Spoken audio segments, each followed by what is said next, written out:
अस्सलाम वालेकुम। मैं खैरपुर निकला तो थोड़ा 10 मिनट के फासले थे सुनसान रोड जिथा कि कोई गड्डी नहीं रुकती। उत्थे एक बाबा जी खड़े हैं, उन्होंने मैं कोई इशारा किया। मैं पहले अग्गा चला गया, वाल वापसी आया। उन्होंने पूछे कि तुसा कित्था वैसो। उन्होंने मैं को आखे कि मैं लाल सुआरे वैसा, वरना मैं अग्गा है रोही वनने जेह्ड़ा मेरे को किराया भी क्या नहीं तो मेरे को खावन के पैसे भी क्या नहीं। तो मैं कोई चाह तो लिफ्ट भी नहीं देना पिया। काफ़ी घंटा खन थी गया तो मैं खने तो मैं कोई चैन नहीं पिया। बाबा बुजुर्ग बहुत सादा हैं माशाल्लाह, उन्होंने उम्र भी बहुत लंबी है। तो मैं ज़रा मोटरसाइकिल तेज़ चलाया तो वह घबरावन पै गए यार, ऐसा चला मोटरसाइकिल नवा है।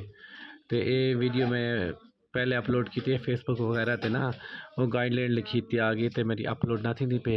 और मैं सोचे वॉइस चेंज करते तो वल आ देवा, मगर बाबा जी बहुत सादा हैं, बिल्कुल सादा ही।